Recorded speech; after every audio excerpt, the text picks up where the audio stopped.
So this is Dr. Kate, and I am here today with Kapp, and she is actually from my area. So I've met her in my hometown, and she has moved on to Philadelphia and is doing really cool things in the therapy space, and I'll let her introduce herself.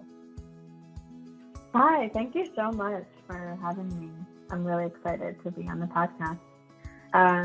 So like you said, I am in the therapy space, mental health therapy. I'm a licensed professional counselor in the state of Pennsylvania. So I can see folks all across Pennsylvania on telehealth. One of the cool things about mental health therapy is that it's a low touch field. So pairs really well with virtual telehealth. And I have a couple of different specialties. I work with insomnia, trouble sleeping, waking up too early, waking up in the night, that kind of thing.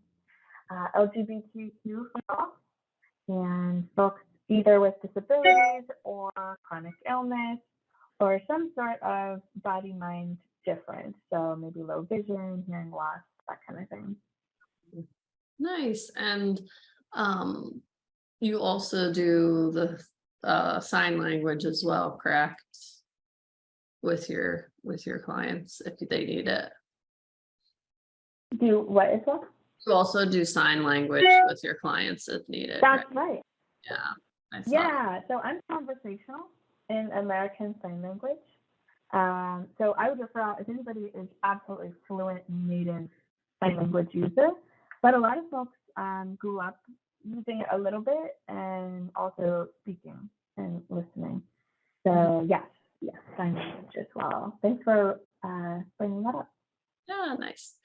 And I think a lot of times I know for myself, since I'm not in the therapist space, people think of counselors and therapists and we kind of get muddied with like what your credentials are. But as I was reading through your bio, you have a long list of summa cum laude graduations from, you have your master's, you have your bachelor's and all of those things. So, I know there are bunches of different certifications that people can have to counsel people. So do you want to give like a brief, like what your venue is and how you got certified with different things? Yeah, that's a great question, and you are so right. It does get confusing, and sometimes people use the word therapist when they're not a therapist. Like particularly in the finance space, I see people saying like, I'm a financial therapist, but they're not. So it's licensed at the state level. So in Pennsylvania, you're a licensed professional counselor, a clinical social worker, or a marriage and family therapist. You could also be a psychologist, so that's a whole different thing. But all those folks can use the word therapist.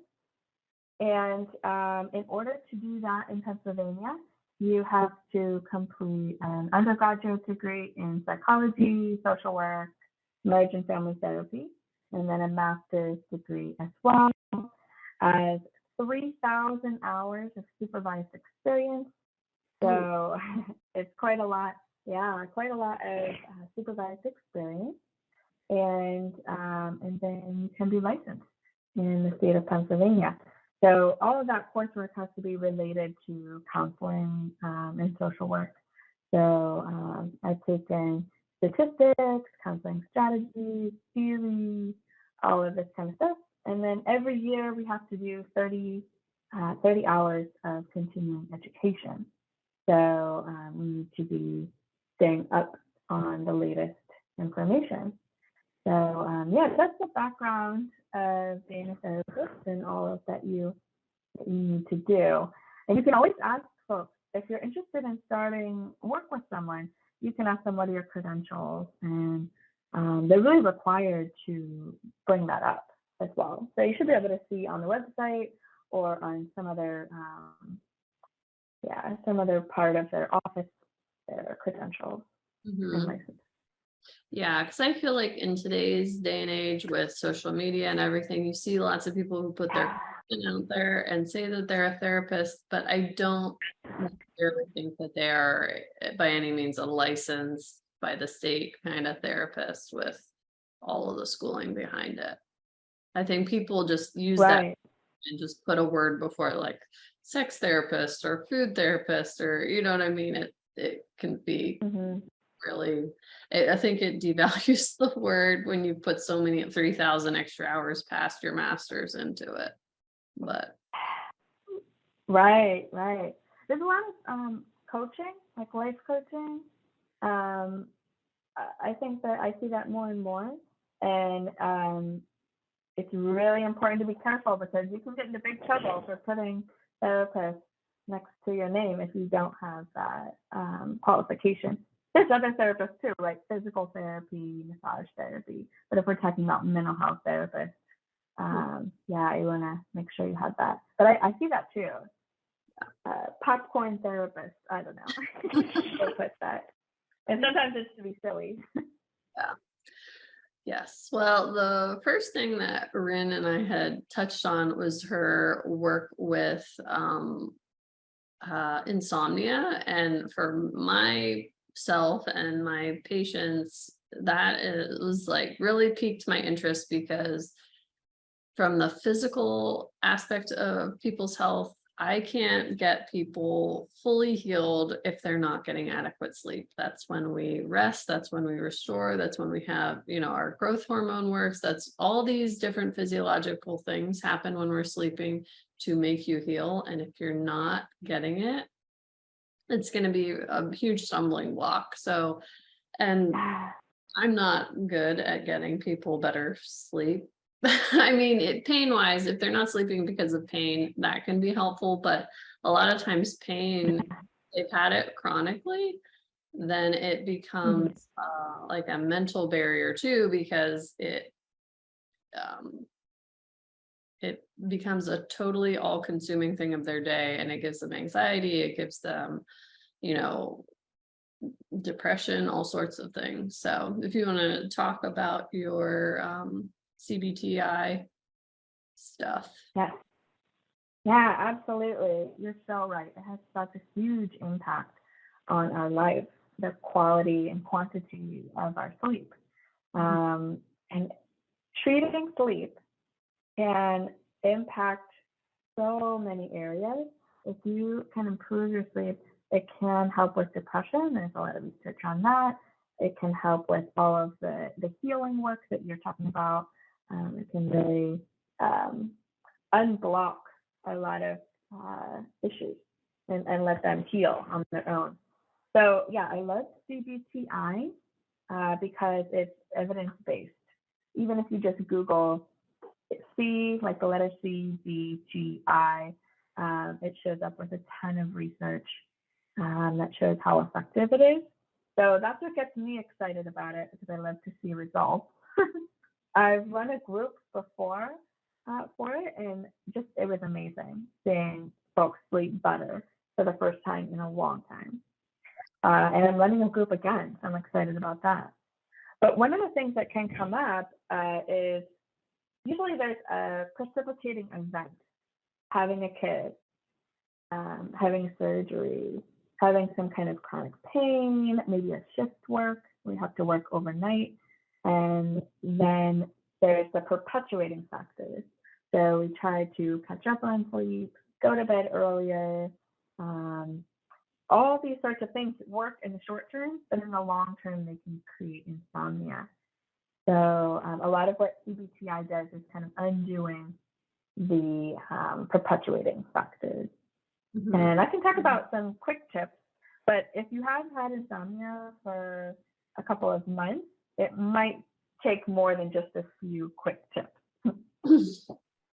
Definitely. And I feel like most of my patients have struggled with it for years. And, I always ask people if they're Yeah. getting good sleep because it's really important for what I do. But a lot of times they just blow me off and say, oh, I'm just a bad sleeper. I've been a bad sleeper for years.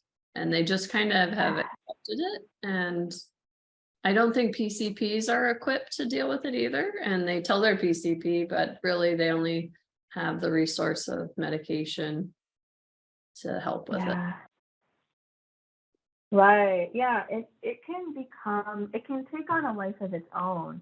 And if you find that your insomnia falls into a pattern, so I try to go to bed, it's like 2 hours to go to sleep. So I go to bed 2 hours ahead of when I think I'll fall asleep. And then I wake up about 1 a.m. and I'm having a glass of water. And then about 2 hours later, I have to go to the bathroom. If it has a pattern like that, that's a really good sign that it's treatable, because it's falling into this pattern where our brains are used to this sleep pattern. And it's you can do something called sleep restriction and stimulus control to push the sleep back into a quality, efficient sleep, and then increase the quantity once you improve it. So what's happening is your brain's used to this routine of, okay, I'm going to go to bed and then I'm going to lie awake and think about what I have to do tomorrow and what I forgot to do today and all these scenarios. And then I go to sleep, and then it's time to wake up for water. We get into these routines. Another way to think about it, we just had the time change, the daylight savings time. And a lot of people, it'll mess us up not because the clock's wrong, because a lot of our smartphones and Fitbits and all that update automatically, but because our internal clock doesn't just change like that. We get onto a routine. And so what CBT-I does is it helps you reset your clock. To oversimplify it, it helps you reset your clock into something that works for you, where you're getting quality sleep at the quantity you need.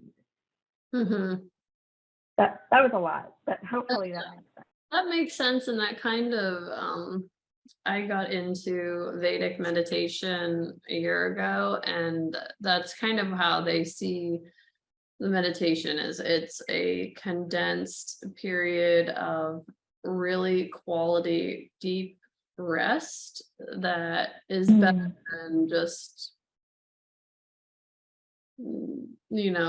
non-quality longer periods of resting, like with white noise and all the other stuff be going on around you. Yeah, I love that. And one of the things that people, I think, worry about when we talk about treating sleep, maybe a barrier, is if the time that you're lying in bed awake is your me time, if it's the time that you're on your phone, if it's the time that you read, it can be really hard to give that up. Or if your snoozing time in the morning is your me time. Yeah, I wouldn't want to give that up. I'd say this is how it is and this is how I sleep. But what I like to emphasize is we're not taking anything away. It's great to rest in the morning. It's great to rest at night.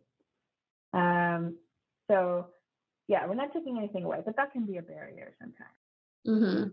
Yeah. And so now on your website, I saw that you had like CBT versus CBT-I, and I know you do the CBT-I. So what is the difference between those two? Yeah, that's a great point. I'm glad you brought that up. So CBT, cognitive behavioral therapy, is a modality of therapy. And that's also very evidence-based. So if there's a big umbrella of cognitive behavior therapy, CBT-I is under it, but we're talking about sleep science in CBT-I. We're talking about sleep prescription, stimulus control. We're talking about really focusing on the sleep, and then a little bit of thought, cognitive restructuring or changing your thoughts. The broader CBT is your thoughts, feelings, and behaviors, looking at how they interact and how you can change your thoughts to change your feelings and your behaviors. So a quick, easy example, what does that all mean? A quick, easy example is if you're in the grocery store and you see somebody that you know and you wave to them and they have a weird look on their face and keep walking. There's a couple of different thoughts you could have to that. One is they hate my guts and I'm actually terrible. And something I said 6 months ago must have made them mad. You could think, okay, they must not have seen me at all. They must be in their own head, thinking about their grocery list, and they remembered something, which was the facial expression. So the first thought of they hate me, you're going to feel like a lot of negative, uncomfortable feelings, and probably maybe avoid the person, maybe confront them. It's going to affect your behavior. Versus, okay, they must have not seen me or had something on their mind. You'll probably feel a little bit lighter, and it probably won't be intense wanting to confront them or anything like that. So that's CBT. It's thinking about things in a different way. And some folks have had a bad experience with CBT where they feel it can be kind of invalidating if, let's say, you're victimized by somebody and it's real, but you're trying to think about it in a different way, but there's still this, I don't know what to call it, victimization going on. They're still harassing you. Mm-hmm. CBT is not good use for that. CBT would not be a helpful intervention there. But some people have had a bad experience with it in that way. So I like to clarify, with CBT-I, we're talking about sleep science. We do a little bit of changing our thoughts. So what that looks like for sleep is, I go to sleep right now, I'll get exactly 4 hours of sleep. And if I stay up 1 minute later, then that's 1 more minute more exhausted I'll be tomorrow. That sort of thinking is less helpful than, we're humans. We sometimes get horrible night's sleep and we survive it. And, I'm working on improving my sleep and it's going to take a little bit of time. That thought is going to be more helpful. So that's the CBT of sleep, but it's not 100% that. I'd say maybe 5 to 10% CBT of CBT-I. So it's confusing because they share a name. Yeah, no, that makes sense. And that's something, this isn't on the sleep end of things, but some of my patients that have tried therapy, I get the common response that they say it's not for them.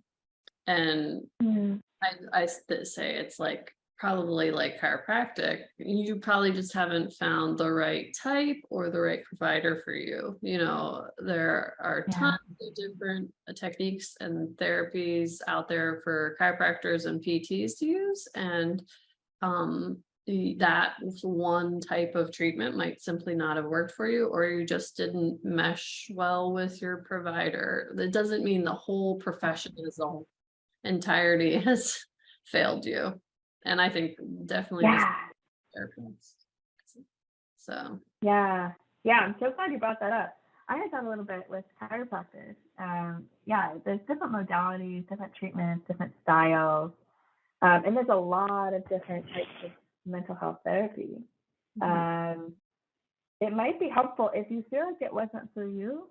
Something you could try, because I know it can be intimidating to start with a new therapist and you don't know what really went wrong with the last one or what to look for. Starting with somebody new can be really intimidating.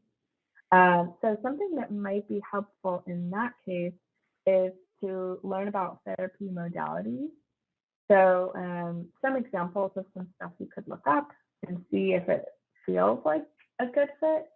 You could take a look at internal family system, IFS, EMDR, eye movement, desensitization and reprocessing. You could look at CBT. You could look at DBT, D as in dog, B, T. And just take a look at them and see if one really clicks. It might feel like a better modality. You could try with a different therapist with that. Now, I saw that you have the group CBT-I, but then also the individual. I'm guessing when you do the group, it's like we're talking about only sleep here. And then when you do the individual, do you draw in some other um, therapy type things into their visits? Yeah, that's a great question. So if somebody's coming in and their only presenting concern is sleep, that's it. No depression, no anxiety, no family tension. I would do pure CBT, but I'd say CBT-I, I'm sorry. But I would say that's really rare. Most of the time, we have something else going on. A little bit of depression, anxiety, family stress, existential dread. Most of the time, there's something else going on. So in that case, in the individual, we can weave it in and use other modalities in order to get the holistic picture. With the group, you're right. We are talking 100% about sleep. And with that, you can have an individual therapist who's either somebody else or me to work on the other stuff, or for the folks that just have sleep and that's it, you can just do the group by itself. Mhm. That's it. So that's interesting. So your group program would also be relevant for people that already have a therapist that they like, and they could do this as well at the same time. That's right. Yeah. And when I ran the group before, my colleagues who referred their clients to the group said, wow, we finally had that breakthrough with the depression. Mhm. Or, finally things, it's starting to move forward because the sleep issue is addressed. So it's a 6 to 8 week program, CBT-I. And unlikely that a therapist who's working with depression is going to focus 100% on sleep for 2 months, because there's other things to look at. But you can have that breakthrough elsewhere. So yeah, I've had that feedback from colleagues about finally making some progress with the Yeah. sleep addressed. So the group program is 6 to 8 weeks, or it's 8 weeks, right? And then how long are your sessions each week? So it's 60 minutes weekly, and I run it for 8 weeks. I like to give a little bit of more time. You can do it in 6, but I like to have a little more time to work things out. And yeah, it's an hour. And then you're doing a little bit of homework, of course. You're going to track your sleep every night, what time you got into bed, what time you tried to go to sleep, how long it took you to go to sleep, and so on. So we can track your sleep efficiency. And it's really cool to see, because it tends to, for the first 2 weeks, it's really frustrating. We're basically getting a baseline, how things are now. But then over the next several weeks, it's really great to see the progress improve on the sleep diary. Mhm. Yeah. And the other thing with CBT-I is that it tends to last a really long time. So you're going to learn a lot of skills that you can keep forever. With sleep medication, a lot of times it wears off, or you build a tolerance to it, doesn't work as well. Whereas the CBT-I is really getting to the root of the problem. And so you're likely to see long lasting effects. So it's not like you're going to have to do the CBT-I group every couple of years, or, every however often. It tends to be really effective and lasts a long time. Nice. Well, that's pretty cool. And then, I don't know, I didn't see this on I think I did see it. You have your prices on your website for it. Yeah. And Yeah, you do like that's per group session, right? yeah. So it's $53 per group for the group session. And then the individual is just my regular individual rate, which is on the website. Nice. And then people can use their health savings accounts for that. Yeah. Yeah, you can use your FSA, HSA. I don't take insurance. Some insurance companies allow out of network benefits, so you'd have to ask them if that's something they do. But I'm not in network with any insurance company. Mhm. Do you provide like the CPT and ICD-10 codes like for people to like submit a claim to their insurance company if they wanted to? Yeah, I can provide super bills. Yeah, with that information on it. So, and with your licensure, you work with specifically with people in Pennsylvania, but anywhere in the state. That's correct. Okay. Yeah, it is by state. So they're actually looking at doing a reciprocity agreement with other states. Psychologists are able to do this now, where there's 26 states who've made an agreement that if you're licensed in one of these 26 states, then you can see clients anywhere. Because again, we are a low touch field. We don't need to. We talk to you, we do assessments, we do all sorts of things to test where you're at, but none of it requires touching your person. So we're very well adept for virtual. But yes, but for licensed professional counselors, for me, I'm just in Pennsylvania. Mhm. So anyone in Pennsylvania would be able to work with you. If not, if you're listening to this and you're outside of Pennsylvania, you can find a CBT-I provider. There's a directory. If you just Google CBT-I directory, there's a list of people who do CBT-I if you're interested in it. I didn't think to ask, what made you get the CBT-I training? Yeah, that's a great question. So I was in college and I had the worst sleep ever. I did not sleep. And then I would sleep during the day, which is a problem because I am trying to take classes. And it was kind of hilarious. I was drinking coffee at like 9:30 at night. Terrible sleep. So I went to the counseling center at my school, and that was part of the issue I came in with. I was like, God, I can't sleep. It's stressing me out. And my therapist at the school counseling center told me about CBT-I, and we did some CBT-I steps. Next thing you know, I'm sleeping through the night. It was like a miracle. It changed my life. And ever since then, it really does last a long time.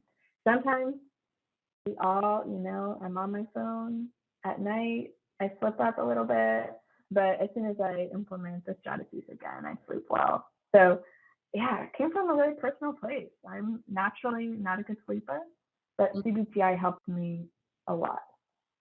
Awesome. Now, in your individual sessions, like if you're just doing your work with your regular clients, patients, what techniques do you use with them? Yeah, I tend to take a very person-centered approach, relational. So, and I do use a little bit of CBT-I when it's a good fit for it. CBT, I'm sorry, and CBT-I. But what it looks like is we are so social. We're so connected to other people. But in our society and our culture today, it's so easy to be very disconnected and to not really understand how to have a deep connection with other people. So I'll do a lot of boundary work. I think boundaries are a way of showing someone you care about them. That might sound radical, but if you're taking the time to communicate your needs to someone, that's really powerful. So boundary work, relationships, it's kind of hard to describe in a quick way like this, but basically how you feel about yourself, how you feel about and connect with other people, and how you feel about and connect with your environment. We're going to look at all of those pieces in sort of a holistic way. Mm-hmm. Okay. That sounds kind of like how I practice with the body in my practice too. So Yeah, the holistic. yeah. Right. Yeah, it's hard to describe it because it's so individual for each person. The work that you do, I would imagine, is really tailored to the person. Definitely. Yeah. Yeah. And, Yeah. it's good to have different tools in your toolbox because not every patient is so different. And, if you try something and like with those patients that go one time to therapy and they're like, it's not for me. Well, your therapist might have many other tools in their toolbox that you need to try out because maybe that might work for you better. So like Yeah. making that clear, I guess, before while they're in it so that they're not like writing it off immediately for sure. But Definitely. Yeah. Yeah. and then the last thing I saw on your website, and we had talked about earlier, was that you work with different healing specialists to work on being better serving an all-inclusive community, whether it be you can describe it, but I thought that was very interesting because it just helps us get a better idea of how to make everyone feel comfortable in our offices. Yeah, definitely. So I love talking about inclusivity and accessibility, specifically with LGBTQ and folks with disabilities. So those are my two other specialty areas. So a couple of tips for providers how to help clients LGBTQ and clients with disabilities feel more included. So for LGBTQ, there's a couple of main highlights. One is not assuming that somebody is straight. So if you see somebody come in and say, "Oh, how's your husband?" That is going to be a signal like, oh, okay, this person is assuming I'm straight. Am I the first? If I come out to them, is it going to be a whole thing? So just you could ask open-ended questions like, "Oh, are you seeing anybody right now?" Or just not assuming. And then pronouns is another big one. I see a lot of talk about this. So if you don't know what a pronoun is, if I'm not in the room, you would say, "Oh, she talked about this." It's the way that you speak about somebody else when you don't use the name. So asking pronouns can be a helpful way to be inclusive because we never know what their gender is. You can't really tell by looking at someone. And then for folks with disabilities, having an accessible office is kind of the one that most people think of, wheelchair accessible. But also asking before, if you're doing something with movement or touch, asking someone if they can do something before they do it. For example, if they need to sit on the floor, asking them, is that something that you have a lot of pain doing? Is that something you're comfortable doing?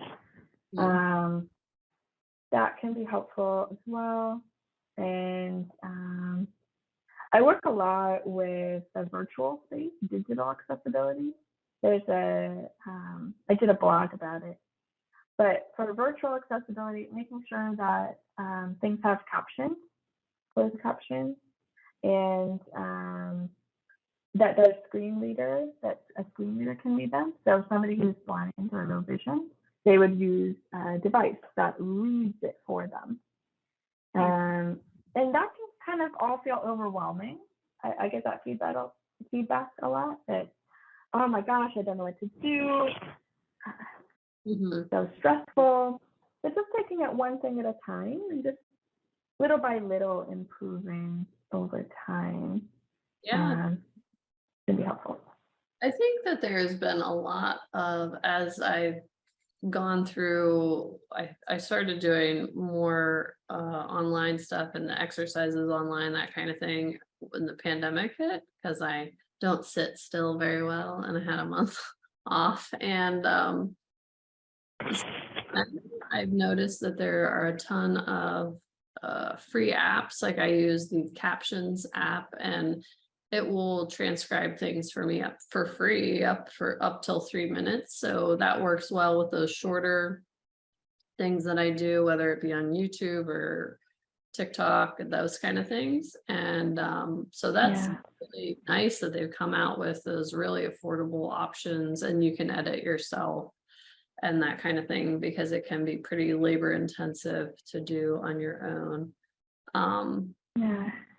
Yeah, so I have seen some things. It's the longer stuff that is harder to get in there, because transcription back in the day when I started to have someone transcribe your stuff was expensive. But yeah. Mm. Yeah. Yeah, I think there's some platforms that allow you to do it. We're getting really advanced with speech to text and text to speech. The technology is rocket shipping. That's not a word. It's advancing. So there's a lot of ways to do that are just coming out now. Yeah. There's one, the script that I'm gonna take a look at and use.